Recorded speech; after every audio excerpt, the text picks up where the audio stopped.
دریائے سندھ جنوبی ایشیا کا سب سے بڑا دریا ہے جو کہ دنیا کے بڑے دریاؤں میں سے ایک ہے۔ اس کی لمبائی کم و بیش 32,000 کلومیٹر ہے۔ چین کے علاقے تبت میں ہمالیہ کا ایک ضلعی پہاڑی سلسلہ کیلاش ہے۔ کیلاش کے بیچوں بیچ کیلاش نام کی ایک پہاڑی بھی ہے جس کے کنارے پر جھیل مانسروور ہے جسے دریائے سندھ کا منبع مانا جاتا ہے۔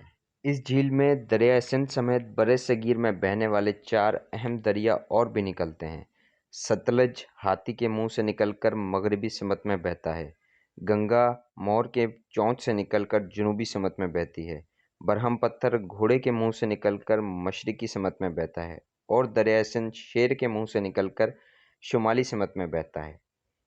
ایک زمانے تک دریائے سندھ کی تحقیق جھیل مانسروور تک ہی سمجھی جاتی تھی، حتیٰ کہ 1811 میں ولیم مور کرافٹ نے اس علاقے میں جا کر بتایا کہ سندھ کا نقطۂ آغاز جھیل مانسروور نہیں بلکہ جھیل میں جنوب سے آ کر ملنے والی ندیاں ہیں۔ اسی نظریے پر مزید تحقیق کرتے ہوئے سیون ہیڈن نے 1907 میں جھیل میں سے 40 کلومیٹر اوپر سنگی کباب یا سنگے کباب کے علاقے میں جا پہنچا، جہاں بہنے والی ندی گارتنگ یا گارتنگ ہی جھیل مانسروور کو پانی مہیا کرتی ہے۔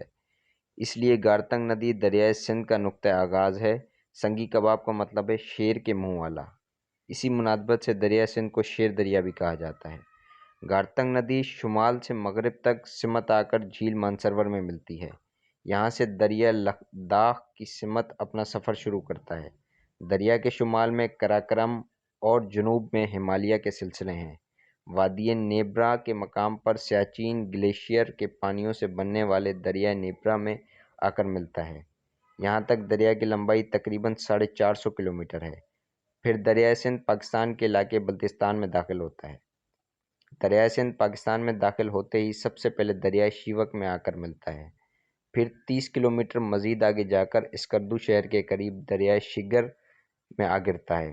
مزید آگے جا کر ہندو کش کے سائے میں دریائے گلگت اس میں ملتا ہے اور پھر ننگا پربت پر آنے والا استور دریا ملتا ہے۔ اونچے پہاڑوں سے جیسے ہی دریائے سندھ نشیبی علاقے میں داخل ہوتا ہے، تربیلا کے مقام پر ایک بہت بڑی دیوار بنا کر اسے ڈیم میں تبدیل کر دیتا ہے۔ تھوڑا سا آگے جا کر نشیلی سڑک کے پاس اٹک کے مقام پر دریائے کابل اس میں آ ملتا ہے۔ دریائے سندھ کا سفر پوٹوہاری پہاڑی علاقے سے چلتا ہوا کالا باغ تک جاتا ہے۔ کالا باغ وہ مقام ہے جہاں سے دریائے سندھ کا پہاڑی سفر ختم ہو کر میدانی سفر شروع ہوتا ہے۔ کالا باغ کے ہی مقام پر دریائے سندھ سواں سندھ میں ملتا ہے۔ تھوڑا سا آگے مغربی سمت میں آنے والا کرم دریا اس میں شامل ہوتا ہے۔